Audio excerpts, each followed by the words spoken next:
आज सतगुरुवार के वरदानी दिवस की आपको ढेर सारी शुभकामनाएं। ओम शांति। 30 मई 2024 के ईश्वरीय महावाक्य। पहले एक नज़र मुरली के मुख्य पॉइंट्स पर। बाबा ने कहा, सच्चा सच्चा सतगुरु एक ही है जो तुमको रूहानी ताकत देते हैं। उनकी याद के बल से ही तुम शांति पाते हो। वही ज्ञान सागर तुम बच्चों को ऐसा ज्ञान देते हैं जिससे तुमको बहुत सुख मिलता है। इसलिए भगवान जो फरमान देते हैं उस पर तो पूरा निश्चय होना चाहिए। निश्चय हो तब उनकी श्रीमत पर चले। जिनका पूरा निश्चय नहीं है वह न पूरा पढ़ेंगे और न ही पवित्र बन सकेंगे। फिर बाबा ने कहा, अभी तुमको बाप की याद में रहे बड़े सुख से वापस जाना है, लेकिन वही आत्मा ऊपर जा सकती है जो पवित्र बने, नहीं तो सजा खानी पड़ेगी। अगर बुद्धि कहीं जाती है तो जरूर बाप को याद नहीं करते। जब बाप की याद पक्की हो जाएगी फिर और कोई की तरफ बुद्धि नहीं जाएगी। देह अभिमान में आने से ही विकारी ख्यालात आते हैं। इसलिए आत्म अभिमानी बनो तो विकार की दृष्टि खत्म हो जाए। तुम्हें ज्ञान से इस दृष्टि को बदलना है। यह काम विकार ही तुम्हारा सबसे बड़ा दुश्मन है। अब इसे छोड़ निर्विकारी बनो। लास्ट में बाबा ने कहा, जब कर्मातीत अवस्था के नज़दीक पहुंच जाएंगे तो फिर देह की तरफ बिल्कुल दृष्टि नहीं जाएगी। भले मंजिल बहुत ऊंची है, परंतु अपने को आत्मा समझो और बुद्धि में रहे यह शरीर तो दुम है, इसमें क्या आकर्षण रखना। एक दो को आत्मा रूप से ही देखना है। अब सुनते हैं महावाक्यों को विस्तार से। बाबा ने कहा, मीठे बच्चे, तुम्हें पहला पहला निश्चय चाहिए कि हमको पढ़ाने वाला स्वयं शांति का सागर, सुख का सागर बाप है। कोई मनुष्य किसी को सुख शांति नहीं दे सकता। प्रश्न, सबसे ऊंची मंजिल कौन सी है? उस मंजिल को पाने का पुरुषार्थ क्या है? उत्तर, एक बाप की याद पक्की हो जाए, बुद्धि और कोई की तरफ ना जाए, यह ऊंची मंजिल है। इसके लिए आत्म अभिमानी बनने का पुरुषार्थ करना पड़े। जब तुम आत्म अभिमानी बन जाएंगे तो सब विकारी ख्यालात खत्म हो जाएंगे। बुद्धि का भटकना बंद हो जाएगा। देह के तरफ बिल्कुल दृष्टि न जाए, यह मंजिल है। इसके लिए आत्म अभिमानी भव। ओम शांति। रूहानी बच्चों प्रति रूहानी बाप बैठ समझाते हैं। इनको अर्थात ब्रह्मा बाबा को रूहानी बाप नहीं कहेंगे। आज के दिन को सतगुरुवार कहते हैं। गुरुवार कहना भूल है, सतगुरुवार। गुरु लोग तो बहुत ढेर हैं, सतगुरु एक ही है। बहुत हैं जो अपने को गुरु भी कहते हैं, सतगुरु भी कहते हैं। अभी तुम बच्चे समझते हो गुरु और सतगुरु में फर्क है। सत अर्थात ट्रुथ, सत्य एक ही निराकार बाप को कहा जाता है, न कि मनुष्य को। सच्चा ज्ञान तो एक ही बार ज्ञान सागर बाप आकर देते हैं। मनुष्य मनुष्य को कभी सच्चा ज्ञान दे नहीं सकते। सच्चा है ही एक निराकार बाप। इनका नाम तो ब्रह्मा है। यह किसी को ज्ञान दे न सके। ब्रह्मा में ज्ञान कुछ भी था नहीं। अभी भी कहेंगे इनमें सारा ज्ञान तो है नहीं। संपूर्ण ज्ञान तो ज्ञान सागर परमपिता परमात्मा में ही है। अभी ऐसा कोई मनुष्य है नहीं जो अपने को सतगुरु कहला सके। सतगुरु माना संपूर्ण सत्य। तुम जब सत बन जाएंगे तो फिर यह शरीर नहीं रहेगा। मनुष्य को कभी सतगुरु कह नहीं सकते। मनुष्यों में तो पाई की भी ताकत नहीं है। यह खुद कहते हैं, मैं भी तुम्हारे जैसा मनुष्य हूँ। इसमें ताकत की बात उठ नहीं सकती। यह तो बाप पढ़ाते हैं, न कि ब्रह्मा। यह ब्रह्मा भी उनसे पढ़कर फिर पढ़ाते हैं। तुम ब्रह्मा कुमार कुमारियां कहलाने वाले भी परमपिता परमात्मा सतगुरु से पढ़ते हो। तुमको उनसे ताकत मिलती है। ताकत का मतलब यह नहीं कि कोई को घूंसा मारो जो गिर पड़े, नहीं, यह है रूहानी ताकत जो रूहानी बाप द्वारा मिलती है। याद के बल से तुम शांति को पाते हो और पढ़ाई से तुमको सुख मिलता है। जैसे और टीचर्स तुमको पढ़ाते हैं वैसे बाप भी पढ़ाते हैं। यह भी पढ़ते हैं, स्टूडेंट हैं। देहधारी जो भी हैं वे सभी स्टूडेंट हैं। बाप को तो देह है नहीं, वह निराकार है, वही आकर पढ़ाते हैं। जैसे और स्टूडेंट पढ़ते हैं वैसे तुम भी पढ़ते हो। इसमें मेहनत की बात नहीं। पढ़ने समय हमेशा ब्रह्मचर्य में रहते हैं। ब्रह्मचर्य में पढ़कर जब पूरा करते हैं तब बाद में विकार में गिरते हैं। मनुष्य तो मनुष्य जैसे ही देखने में आते हैं। कहेंगे यह फलाना आदमी है, यह LLB है, यह फलाना ऑफिसर है। पढ़ाई पर टाइटल मिल जाता है, शक्ल तो वही है। उस जिस्मानी पढ़ाई को तो तुम जानते हो। साधु संत आदि जो शास्त्र पढ़ते पढ़ाते हैं उनमें कोई बड़ाई नहीं, उससे कोई को शांति तो मिल नहीं सकती। खुद भी शांति के लिए धक्के खाते हैं। जंगल में अगर शांति होती तो फिर वापस क्यों लौटते। मुक्ति को तो कोई पाता नहीं। जो भी अच्छे अच्छे नामी ग्रामी रामकृष्ण परमहंस आदि होकर गए हैं वह भी सब पुनर्जन्म लेते लेते नीचे ही आए हैं। मुक्ति जीवन मुक्ति को कोई भी पाते नहीं। तमो प्रधान बनना ही है। देखने में तो कुछ नहीं आता। कोई से पूछो तुमको गुरु से क्या मिलता है तो कहेंगे शांति मिलती है, परंतु मिलता कुछ भी नहीं। शांति का अर्थ ही नहीं जानते। अभी तुम बच्चे समझते हो बाबा ज्ञान का सागर है और कोई साधु संत गुरु आदि शांति का सागर हो न सके। मनुष्य किसको सच्ची शांति दे नहीं सकते। तुम बच्चों को पहले पहले तो निश्चय करना है शांति का सागर एक बाप है जो हमको पढ़ाते हैं। सृष्टि का चक्र कैसे फिरता है वह भी बाप ने समझाया है। मनुष्य को कभी सुख शांति दे नहीं सकते। यह उनका रथ है। तुम्हारे जैसा स्टूडेंट ही है। यह भी गृहस्थ व्यवहार में रहने वाला था। सिर्फ बाप को अपना रथ लोन पर दिया है, सो भी वानप्रस्थ अवस्था में। तुमको समझाने वाला एक बाप है। वह बाप कहते हैं सबको निर्विकारी बनना है।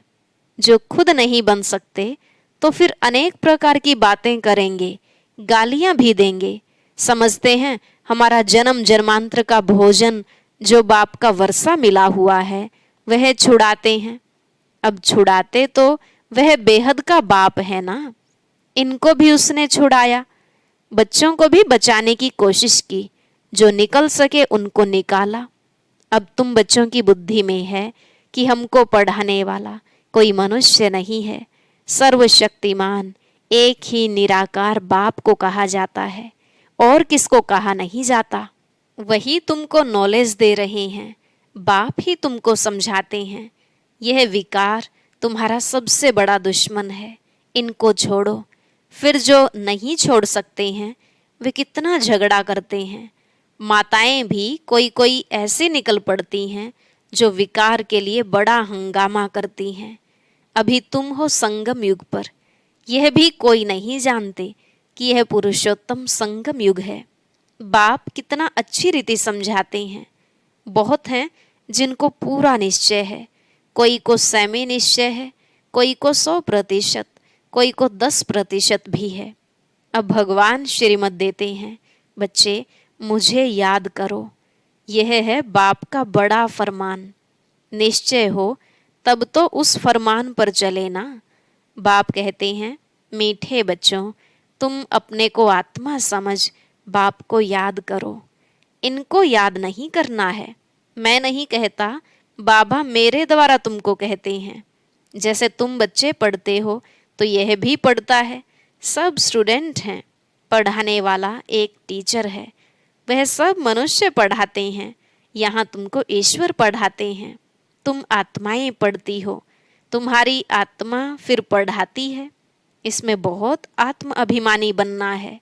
बैरिस्टर, इंजीनियर आत्मा ही बनती है। आत्मा को अब देह अभिमान आ गया है। आत्म अभिमानी के बदले देह अभिमानी बन पड़े हैं। जब आत्म अभिमानी हो तब विकारी नहीं कहला सकते। उनको कभी विकारी ख्याल भी नहीं आ सकता। देह अभिमान से ही विकारी ख्याल आते हैं, फिर विकार की ही दृष्टि से देखते हैं। देवताओं की विकारी दृष्टि कभी हो नहीं सकती। ज्ञान से फिर दृष्टि बदल जाती है। सतयुग में ऐसे थोड़े ही प्यार करेंगे, डांस करेंगे। वहाँ प्यार करेंगे परंतु विकार की बांस नहीं होगी। जन्म जन्मांतर विकार में गए हैं तो वह नशा बहुत मुश्किल उतरता है। बाप निर्विकारी बनाते हैं तो कई बच्चियां बिल्कुल मजबूत हो जाती हैं। बस हमको तो पूरा निर्विकारी बनना है। हम अकेले थे, अकेले ही जाना है। उनको कोई थोड़ा टच करेगा तो अच्छा नहीं लगेगा। कहेंगे यह हमको हाथ क्यों लगाते हैं, इसमें विकारी बांस है। विकारी हमको टच भी ना करे। इस मंजिल पर पहुंचना है। देह तरफ बिल्कुल दृष्टि ही न रहे। वह कर्मातीत अवस्था अभी बनानी है। अभी तक ऐसा नहीं है कि सिर्फ आत्मा को ही देखते हैं। मंजिल है। बाप हमेशा कहते रहते हैं, बच्चे अपने को आत्मा समझो। यह शरीर दुम है जिसमें तुम पार्ट बजाते हो। कई कहते हैं इनमें शक्ति है, परंतु शक्ति की कोई बात ही नहीं। यह तो पढ़ाई है, जैसे और भी पढ़ते हैं यह भी पढ़ते हैं। प्योरिटी के लिए कितना माथा मारना पड़ता है, बड़ी मेहनत है। इसलिए बाप कहते हैं एक दो को आत्मा ही देखो। सतयुग में भी तुम आत्म अभिमानी रहते हो। वहाँ तो रावण राज्य ही नहीं, विकार की बात नहीं। यहाँ रावण राज्य में सब विकारी हैं। इसलिए बाप आकर निर्विकारी बनाते हैं। नहीं बनेंगे तो सजा खानी पड़ेगी। आत्मा पवित्र बनने बिगर ऊपर जा न सके। हिसाब किताब चुकतू करना पड़ता है। फिर भी पद कम हो पड़ता है।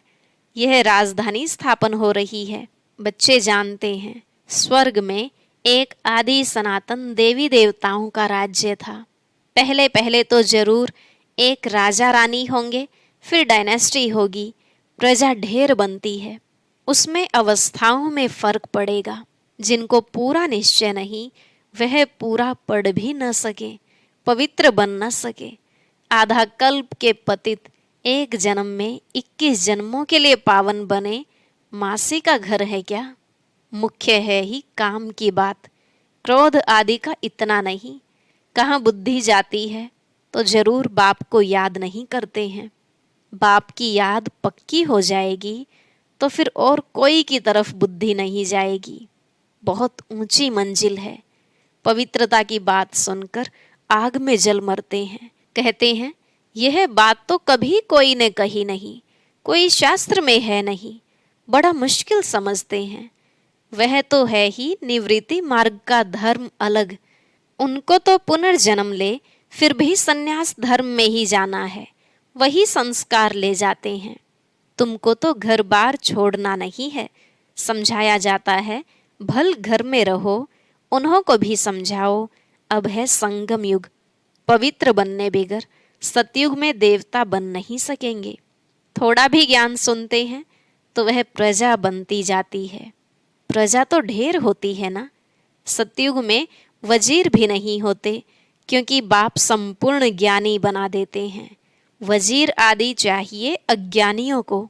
इस समय देखो एक दो को मारते कैसे हैं। दुश्मनी का स्वभाव कितना कड़ा है। अभी तुम समझते हो हम यह पुराना शरीर छोड़ जाकर दूसरा लेते हैं, कोई बड़ी बात है क्या? वह दुख से मरते हैं, तुमको सुख से बाप की याद में जाना है। जितना मुझ बाप को याद करेंगे तो और सब भूल जाएंगे, कोई भी याद नहीं रहेगा। परंतु यह अवस्था तब हो जब पक्का निश्चय हो। निश्चय नहीं तो याद भी ठहर नहीं सकती।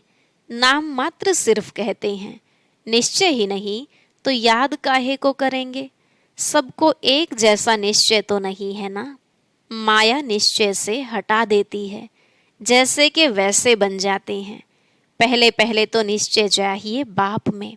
संशय रहेगा क्या कि यह बाप नहीं है। बेहद का बाप ही ज्ञान देते हैं। यह तो कहता है, मैं सृष्टि के रचयिता और रचना को नहीं जानता था, मेरे को कोई तो सुनाएगा।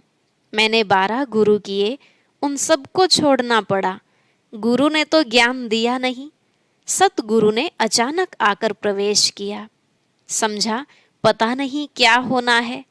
गीता में भी है ना, अर्जुन को भी साक्षात्कार कराया। अर्जुन की बात है नहीं, यह तो रथ है ना। यह भी पहले गीता पढ़ता था। बाप ने प्रवेश किया, साक्षात्कार कराया कि यह तो बाप ही ज्ञान देने वाला है, तो उस गीता को छोड़ दिया। बाप है ज्ञान का सागर, हमको तो वही बताएगा ना। गीता है माई बाप, वह बाप ही है जिसको तौमेव माता च पिता कहते हैं। वह रचना रचते अडॉप्ट करते हैं ना। यह ब्रह्मा भी तुम्हारे जैसा है। बाप कहते हैं, इनकी भी जब वानप्रस्थ अवस्था होती है तब मैं प्रवेश करता हूँ। कुमारियाँ तो हैं ही पवित्र, उनके लिए तो सहज है। शादी के बाद कितने संबंध बढ़ जाते हैं, इसलिए देही अभिमानी बनने में मेहनत लगती है। वास्तव में आत्मा शरीर से अलग है, परंतु आधा कल्प देह अभिमानी रहे हैं। बाप आकर अंतिम जन्म में देही अभिमानी बनाते हैं, तो मुश्किल भासता है। पुरुषार्थ करते करते कितने थोड़े पास होते हैं, 8 रत्न निकलते हैं। अपने से पूछो, हमारी लाइन क्लियर है? एक बाप के सिवाय और कुछ याद तो नहीं आता है। यह अवस्था पिछाड़ी में होगी। आत्म अभिमानी बनने में बहुत मेहनत है। अच्छा, मीठे मीठे सिकिलधे बच्चों प्रति माता पिता बाप दादा का याद प्यार और गुड मॉर्निंग। रूहानी बाप की रूहानी बच्चों को नमस्ते। रूहानी बच्चों की रूहानी बाप दादा को नमस्ते नमस्ते। Good morning. शुक्रिया बाबा, शुक्रिया। धारणा के लिए मुख्य सार। पहला पॉइंट, ज्ञान से अपनी दृष्टि का परिवर्तन करना है। आत्म अभिमानी बन विकारी ख्यालात समाप्त करने हैं। किसी भी विकार की बांस न रहे, देह तरफ बिल्कुल दृष्टि न जाए। दूसरा, बेहद का बाप ही हमें पढ़ाते हैं। ऐसा पक्का निश्चय हो तब याद मजबूत होगी। ध्यान रहे, माया निश्चय से जरा भी हिला न दे। आज का वरदान, सेवा भाव से सेवा करते हुए आगे बढ़ने और बढ़ाने वाले निर्विघ्न सेवाधारी भव। सेवा भाव से सेवा करते हुए आगे बढ़ने और बढ़ाने वाले निर्विघ्न सेवाधारी भव। बाबा ने कहा, सेवा भाव सफलता दिलाता है। सेवा में अगर अहम भाव आ गया तो उसको सेवा भाव नहीं कहेंगे। किसी भी सेवा में अगर अहम भाव मिक्स होता है तो मेहनत भी ज़्यादा, समय भी ज़्यादा लगता और स्वयं की संतुष्टि भी नहीं होती। सेवा भाव वाले बच्चे स्वयं भी आगे बढ़ते और दूसरों को भी आगे बढ़ाते हैं। वे सदा उड़ती कला का अनुभव करते हैं। उनका उमंग उत्साह स्वयं को निर्विघ्न बनाता और दूसरों का कल्याण करता है। स्लोगन, ज्ञानी तो आत्मा वह है जो महीन और आकर्षण करने वाले धागों से भी मुक्त है। ज्ञानी तो आत्मा वह है जो महीन और आकर्षण करने वाले धागों से भी मुक्त है। ओम शांति। जो आत्माएं बाप दादा की सिरताज बनने वाली हैं, वह कौन सी गलती स्वप्न में भी नहीं करेंगे। सिरताज बनने वाली आत्माओं की यह खास बात जानने के लिए सुनते हैं आज का विशेष ज्ञान मोती।